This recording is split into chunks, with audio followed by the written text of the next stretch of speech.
గత కొన్ని రోజులుగా మా ప్రభుత్వంపై మాట్లాడుతున్నా మా ప్రభుత్వంపై గౌరవ మాజీ మంత్రివర్యులు మాజీ ముఖ్యమంత్రి శ్రీ కేసీఆర్ గారి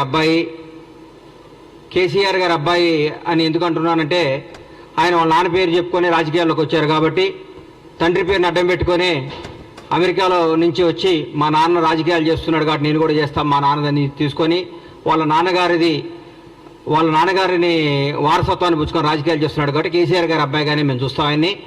కేటీఆర్ గారి గురించి మాట్లాడుతూ మా ముఖ్యమంత్రి గారిని కష్టపడి కష్టాన్ని ఇష్టంగా చేసుకొని ప్రజా సమస్యను తన సమస్యగా చేసుకొని 17 ఏళ్ల సుదీర్ఘ పోరాటం చేసి ఏ వారసత్వం లేకుండా ఏ బ్యాక్గ్రౌండ్ లేకుండా ఏ చరిత్ర లేకుండా ఒక రైతు బిడ్డలా పుట్టి కొండారెడ్డిపల్లి నుంచి తెలంగాణ రాష్ట్రానికి ముఖ్యమంత్రి అయ్యేదాకా వన్ మ్యాన్ షో ఒకటే పోరాట యోధుడిగా తన రాజకీయ ప్రయత్నించి మీరు పెట్టిన చిత్రహింసలు, మీరు పెట్టిన మానసిక క్షోభ, మీరు పెట్టిన ఆఖరికి తన కన్న కూతురు పెళ్లికప్పుడు కూడా మీరు పెట్టి జైల్లో పెట్టి మీరు పెట్టిన ఇబ్బందులన్నీ తట్టుకొని రాష్ట్రానికి ముఖ్యమంత్రిగా అయి 6 గ్యారంటీలను ఇచ్చిన హామీలను అద్భుతంగా అమలు చేస్తూ స్వచ్ఛమైన పరిపాలన, నీతివంతమైన పరిపాలన, నిజాయితీ గల పరిపాలన అందరికీ అందిస్తూ ఈరోజు భారతదేశంలో ప్రతి ఒక్క ముఖ్యమంత్రి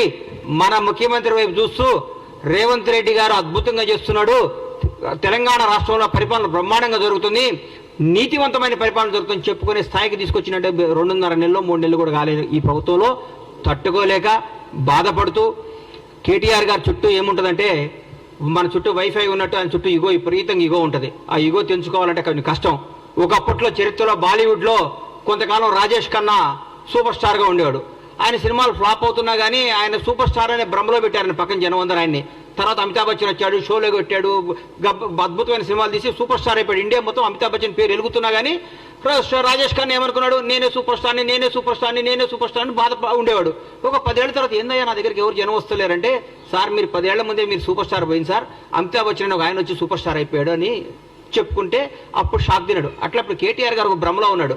నేను కేసీఆర్ గారి అబ్బాయిని, తెలంగాణ రాష్ట్రం మాది, తెలంగాణ మేము సెంటిమెంట్ని మేమే కదా రగిలించుకొని మేమే దానికి పేటెంట్ తీసుకున్నాం కదా, మాదే కదా, నా దగ్గర రావట్లేదండి, నా నమ్ముకున్న వాళ్ళందరూ వెళ్ళిపోతున్నారేంది, నా అనుకున్న వాళ్ళందరూ లైఫ్లో సెటిల్ అయిపోతున్నారేంది, నాకు దూరం అయిపోతున్నారేంది, మానసిక శోభ. పగోడుకు కూడా ఆయనకు వచ్చిన కష్టం రాకూడదు, పగోడుకు కూడా కేటీఆర్కి వచ్చిన కష్టాలు రాకూడదు అని కోరుకుంటున్నా.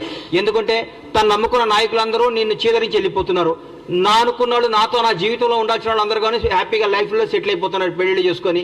నీదంటూ ఎవడూ లేడు, నీకు చెప్పుకోవడానికి లేదు, నువ్వు రాజకీయ వారసత్వంగా రాజకీయ నాయకుడిగా డిజాస్టరు.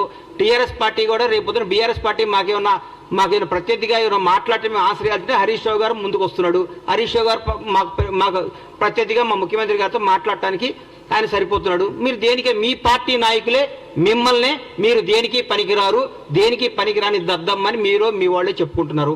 పైగా మీరు ఎక్కడ సెక్స్ అయ్యారంటే ఒక 300-200 యూట్యూబ్ ఛానల్స్ పెట్టుకొని వాళ్ళతో ప్రత్యేకంగా తిట్టేయటం, వాళ్ళని తిట్టేయటం, రేవంత్ రెడ్డి గారిని తిట్టేయటం, కాంగ్రెస్ వాళ్ళని తిట్టేయటం. కాంగ్రెస్ తప్పులు మీ దగ్గర మీ మున్సిపల్ మంత్రిగా ఉన్న మీ ఆధీనంలో 1, 2, 3, 5వ స్థాయిలో ఉన్న బాలకృష్ణ అనేవాడిని పట్టుకుంటేనే 1000 కోట్లు 2000 కోట్లు దొరికినాయి. ఆయన ఏంది ఆయన ఆఫీసర్ పేరు ఏంది, మన ఔటర్ రింగ్ రోడ్డు మన కారు రేసులు ఇచ్చిన ఆయన కారు మన అరవింద్ కుమార్ గారే డైరెక్ట్గా చెప్పాడు, నువ్వు కేటీఆర్ గారు ఇవ్వమంటే నేను డబ్బులు ఇచ్చాను. మీరు రాబోయే రోజుల్లో ఇంకా ఇంకా ఇంకా ఇంకా ఇంకా కష్టాలు తెచ్చుకొని మీరు చేసిన పాపాలు గడుక్కోవటమే మీ జీవితం స్మాష్ అయిపోయింది. ఈరోజు రాజకీయంగా మీరు భూస్థాపితం అయిపోయారు. మీకు ఎప్పుడు రేపు పార్లమెంట్ ఎలక్షన్ వరకు మీరు ఒక్క దగ్గర కూడా పోటీ చేసే అర్హత లేదు. మీరు ఫోన్ చేస్తే క్యాండిడేట్లు పారిపోతున్నారు. ఒక 17 స్థానాలకు ఒక్కొక్క పేర్లు చెప్పండి సార్ మీరు పోటీ చేసేవాళ్ళు. మా కాంగ్రెస్ పార్టీకి ఒక్కొక్క స్థానం నుంచి 100 మంది సీట్ల కోసం పోటీ చేస్తున్నారు, 100 మంది సీట్ల కోసం ట్రై చేస్తున్నారు. అది ఈరోజు మాకున్న పార్టీ, మాకున్న పరిపాలన. పైగా మీరు గొప్ప మాట అన్నారు, మాకు 6 గ్యారెంటీ లేదు మా గవర్నమెంట్, 7 గ్యారెంటీలు ఇచ్చింది. 7వ గ్యారెంటీ ఏందో చెప్తా, స్వేచ్ఛ, నిజాయితీగా మాట్లాడుకో, ఎవడైనా స్వేచ్ఛగా మాట్లాడుకోవచ్చు. ఇది మహాత్మా గాంధీ ఇచ్చిన ఫ్రీడమ్ ఆఫ్ ఇండియా, స్వేచ్ఛ, ఇండిపెండెన్స్ లో మేము మాట్లాడుతున్నాం అని చెప్తున్నాం మీకు. జవహర్లాల్ నెహ్రూ బలపరిచిన పార్లమెంటరీ డెమోక్రసీలో ఉన్నాం మనం. సర్దార్ వల్లభాయ్ పటేల్ సృష్టించిన సోవియట్ రిపబ్లిక్ అనే పదాన్ని మేము గౌరవిస్తాం. అందరికంటే డాక్టర్ బిఆర్ అంబేద్కర్ రాసిన రాజ్యాంగం మీద మా గౌరవం. అదే మీ గవర్నమెంట్లో మీ దొరల ప్రభుత్వంలో ఒక ముఖ్యమంత్రిని ఒక మాజీ ఎమ్మెల్యే చెప్పు తీసుకొని చూపిస్తే వాడిని మీరు ఏం చేసేవాళ్ళు ఇప్పటికల్లా? ఏం చేసేవాళ్ళు సార్ మీరు? మీ గుండె మీద టీఆర్ఎస్ నాయకులందరినీ బీఆర్ఎస్ నాయకులందరినీ మిమ్మల్ని ముఖ్యంగా కేటీఆర్ని అడుగుతున్నా, మీ ప్రభుత్వంలో మీరు ముఖ్యమంత్రిగా ఉన్నప్పుడు, మీ నాన్నగారు ముఖ్యమంత్రిగా ఉన్నప్పుడు ఒక ప్రతిపక్ష ఎమ్మెల్యే చెప్పు తీసుకొని ఒక ముఖ్యమంత్రిని చూపిస్తే మీరు ఏమని మాట్లాడేవాళ్ళు? ఏం చేసేవాళ్ళు? ఎన్కౌంటర్ చేయించేవాళ్ళు, మీరు రాళ్లతో కొట్టించేవాళ్ళు. మీరు మేము ఈ అన్నింటినీ గౌరవిస్తాం. మహాత్మా గాంధీ రాసిన స్వేచ్ఛ ఇండిపెండెన్స్ గౌరవిస్తాం. సర్దార్ వల్లభాయ్ పటేల్ రాసిన సోవియట్ రిపబ్లిక్ ని గౌరవిస్తాం. అంబేద్కర్ రాజ్యాంగం గౌరవిస్తాం. కాబట్టి రాజ్యాంగం చట్టం తను పనిచేసుకొని పోతుంది. మేము దాన్ని భరించి మేము ఇంకా మీరు మాట్లాడితే మాకు రాళ్ళు ఉన్నాయి, మాకు చేతులు ఉన్నాయి, మాకు కాళ్ళు ఉన్నాయి. జనాన్ని రెచ్చగొట్టకండి సార్. మీరు అడ్డం పెట్టి మీ స్వార్థం కోసం జనాన్ని బలి తీసుకోవద్దు. తెలంగాణ యువతను అన్యాయం చేయకండి, తెలంగాణ ప్రజలను నాశనం చేయకండి. మీరు రెచ్చగొట్టే విధానం మారుకోండి, పోరాడండి, కష్టపడండి, ఎందుకు ఓడిపోయింది తెలుసుకోండి, మాట్లాడండి. కానీ ముఖ్యమంత్రి రేవంత్ రెడ్డి గారు ముఖ్యమంత్రి అయితే 30 సీట్లు కూడా వచ్చాయి కదా. మీరు ముఖ్యమంత్రి చేస్తారని భ్రమపడి 39 సీట్లు వచ్చినాయి. మమ్మల్ని భ్రమపడితేనే నిజంగా మీ నాన్నగారు మిమ్మల్ని అనౌన్స్ చేసి ఉంటే 3 సీట్లు కూడా వచ్చాయి. నువ్వు కూడా ఓడిపోయాడు కేటీఆర్ గారు, మీరు కూడా ఓడిపోయేవాడు సార్. మాకు ముఖ్యమంత్రి రేవంత్ రెడ్డి గారు ఊరికే రాలా, నాన్న పేరు చెప్పుకొని రాలా, వారసత్వంతో రాలేదు, వారసత్వం తెచ్చుకోలేదు. ఆయన పోరాడి తెచ్చుకున్నాడు సార్.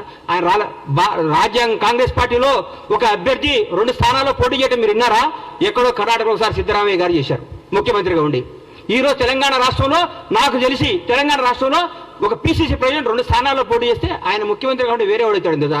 4 కోట్ల 5 కోట్ల ఈ 4 కోట్ల తెలంగాణ ప్రజలకు తెలిసి నిజం మీకు తెలవలేదంటే మీరు మానసికంగా ఎంత వెనకబడిపోయి ఉన్నారో నాకు అర్థమవుతుంది. తెలంగాణ ప్రజలు ఎవరు గెలిచినా టీఆర్ఎస్ పార్టీ గెలిస్తే కేటీఆర్ ముఖ్యమంత్రి అయితే అనేవాడు కాబట్టి మీరు ఓడిపోయారు. మీరు టీఆర్ఎస్ పార్టీ గెలిస్తే కేటీఆర్ ముఖ్యమంత్రి అయితే మానసికంగా సాక్షాత్తు భారత ప్రధాని నరేంద్ర మోడీ గారే చెప్పిన అందరికి వచ్చి మీ నాన్నగారు మిమ్మల్ని ముఖ్యమంత్రి చేస్తాను అడిగిందని. ఎలక్షన్ మనకు గెలిచుంటే మిమ్మల్ని ముఖ్యమంత్రి చేసేవాడు కాబట్టి జనాన్ని మిమ్మల్ని తిరస్కరించారు. మాకు రేవంత్ రెడ్డి గారు ముఖ్యమంత్రి అవుతాడని ఆయన పీసీసీ పగ్గాలు చేపట్టినప్పుడే పీసీసీ ఆయన చేసుకున్న పోరాట పత్రం చేస్తున్నాడే ఆయన అధిక ఎలక్షన్ పోయినప్పుడు మాకు రేవంత్ రెడ్డి గారు ముఖ్యమంత్రి అవుతాడు. తెలంగాణ ప్రజలందరికీ క్లారిటీ ఉంది. మీరు దయచేసి చెప్తున్నా, మీకు దయచేసి చెప్తున్నా, ఇకనన్నా మీరు మీ వాస్తవాలు తెలుసుకోండి.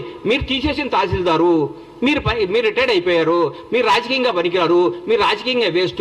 మీరు మన అసెంబ్లీలో కూడా మీరు కామ్గా కూర్చుంటే హరీష్ రావు గారు మాట్లాడారు, మా వాళ్ళు సమాధానం చెప్పారు. మీరు దేనికి పనికిరారు, మీరు అమెరికాలో ఇల్లు కొనుక్కోవడానికి వెళ్ళొచ్చారు, మంచిగా సెటిల్ అవ్వండి, బాగుండండి. మీరు చేసిన తప్పులంటికి ఆన్సర్ ఇవ్వండి. తప్పులు చేస్తే చట్టం తన పని తను చేసుకోబోతుంది. మీ దగ్గర పనిచేసిన వాళ్ళే వచ్చి అప్రూవల్గా మారి బాబు మాకేం సంబంధం లేదు, కేటీఆర్ గారు చేయమంటే మేము తప్పులు చేసాం, మాకేం సంబంధం లేదని చెప్తున్నారు. అందరినీ లెక్కలతో తీసి మీ అందరికీ అప్పచెప్తాడు. ఇది తెలంగాణ ప్రజల సొమ్ము, ఇది తెలంగాణ ప్రజల ఆస్తి. దీన్ని ఎవరు దోసుకున్నా ఊరుకోరు, ఎవరు దోసుకున్నా ఒప్పుకోరు. చట్టం తన పని తను చేసుకోబోతుంది. దయచేసి మీ అందరికీ చెప్పేది ఏంటంటే కేటీఆర్ గారు దయచేసి మా ప్రభుత్వం చేస్తున్న పనులు మెచ్చుకోండి. మీరు మెచ్చుకోకపోయినా చూసి ఆనందించండి. అయ్యో మేము ఎందుకు చేయలేదా అని అనండి. మీరు గ్యారెంటీలు చేయలేరు అన్నారు, చేశారు కదా. 2 గ్యారెంటీలు అయిపోయినాయి, వచ్చి 2 రోజులు 2 గ్యారెంటీలు అయిపోయి 4 అయిపోయినాయి. ఆ 2 గ్యారెంటీ కూడా చేస్తారు. 2 రోజులు, 1 వారంలో నెలలోనూ చేసేస్తారు. ఇచ్చిన ప్రతి హామీని నిలబెట్టుకునే ప్రభుత్వం కాంగ్రెస్ ప్రభుత్వం. రేవంత్ రెడ్డి గారు బ్రహ్మాండంగా చేస్తున్నారు. దయచేసి మెచ్చుకొని మమ్మల్ని చూసి ఈర్ష్యపడకుండా అయ్యో నెక్స్ట్ భగవంతుడి వల్ల మేము అధికారంలోకి వస్తే 10 ఏళ్ల తర్వాత మేము ఇట్లా చేయాలని ఆలోచించండి కోరుకుంటూ సెలవు తీసుకుంటున్నాను.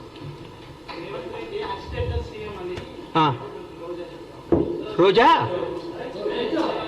ఏం చెప్పారండి? రోజా గారి గురించి, రోజా డైమండ్ రాణి, ఆమె గురించి ఏం మాట్లాడతాం? ఆమెకు సీట్ వస్తుందో రాదో డౌటు. రోజా రేవంత్ రెడ్డి యాక్సిడెంటల్ సీఎం కాదు. ఆమె ఎవరి దగ్గర పనిచేస్తుంది? ఆయన యాక్సిడెంట్ సీఎం. రేవంత్ రెడ్డి గారు ఫైటర్. రేవంత్ రెడ్డి గారు ఫైటర్, పోరాడైన యోధుడు.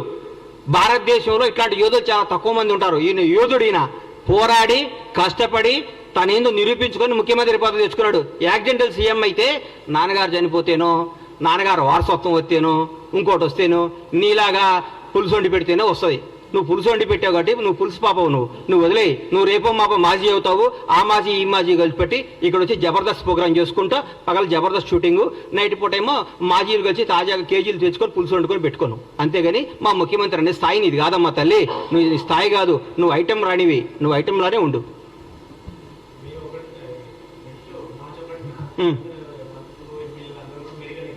ఎందుకు? మేము పగలగొట్టిన మేడిగేట్ ఎట్లా చూసుకోవడానిక, మేము దోసుకున్న మేడిగేట్ ఎట్లా ఉందో చూసుకోవడానిక, మేము బీటీలు బాడిపోయిన మేడిగడ్డను చూసుకోవడానిక, అన్యాయం చేసిన కాళేశ్వరం చూసుకోవడానిక, అక్రమాలు చేసిన కాళేశ్వరంలో ఏమేమి తప్పులు ఎట్లా వస్తాయో దీనికి ఎట్లా ఆన్సర్ ఇవ్వాలని వాళ్ళ ఎమ్మెల్యేలని వాళ్ళందరినీ తీసుకొని చూపించడానిక, పగిలిపోయింది కదా, పగిలిపోయిందా? మేము పగలగొట్టామా?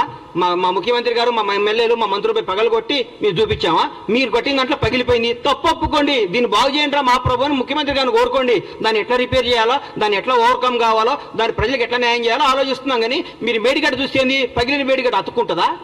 ఎట్లా ఎదుగు చూడండి, తప్పేముంది? మొన్నే రమ్మన్నారుగా ముఖ్యమంత్రి గారు మిమ్మల్ని అందరినీ ప్రతి ఒక్కరిని ఆహ్వానించారు కదా. ఆ రోజు తప్పించుకొని ఈ రోజు వస్తా అంటే మీరు ఎప్పుడైనా రండి. ఎవరిని? సీఎం గారు రాష్ట్రానికి ముఖ్యమంత్రి, బీఆర్ఎస్ పార్టీలో ఆయన ఎంప్లాయ్ కాదు. బీఆర్ఎస్ వాళ్ళు ఈయన చెప్పినప్పుడు వాళ్ళు రావాలి. చెప్పండి, రోజు ముఖ్యమంత్రి గారు టైం తీసుకోండి, ముఖ్యమంత్రి గారు వాళ్ళని తీసుకుని పోతారు, మళ్ళా చూపిస్తారు. మా ప్రజాప్రతినిధులు అందరూ మా ముఖ్యమంత్రి గారి నేతృత్వంలో అందరిని తీసుకుని పోతారు. మీరు టైం చెప్పేందుకు రారు. మార్చి 1వ తారీఖు ఏదైనా పని ఉందని చెప్తాం కాదు కదా. ఒకరోజు టైం పెట్టుకోండి, ముఖ్యమంత్రి గారిని రండి, సార్ మేమేం తప్పు చేసాం చూపించమనండి. ఆయన పక్కాగా తీసుకుపోయి మీ అన్ని సమస్యలు చూపిస్తాడు మీకు ఆయన. థ్యాంక్ యూ అన్న.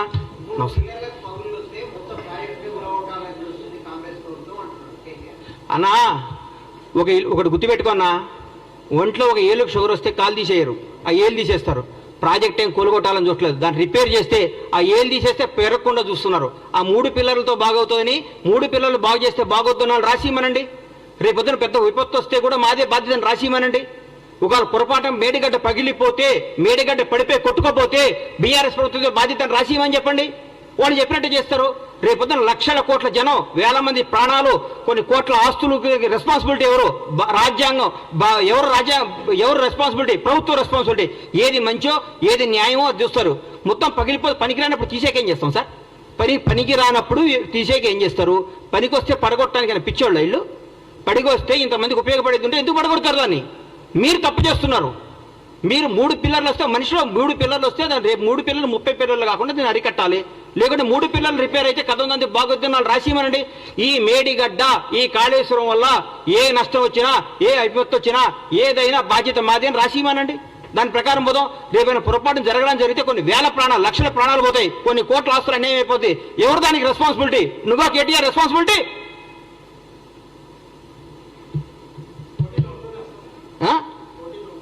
మా ముఖ్యమంత్రి గారు ఏం చెప్తే అది, మా పార్టీ ఏది ఆశిస్తుంది.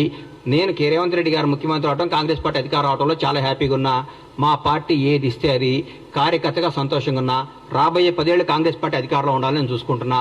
కాంగ్రెస్ పార్టీ అధికారంలో ఉంటుందని ఆశపడుతున్నా. బ్రహ్మాండంగా ఉంటుంది, బ్రహ్మాండంగా చేస్తానని మీ అందరికీ హామీ ఇస్తున్నా.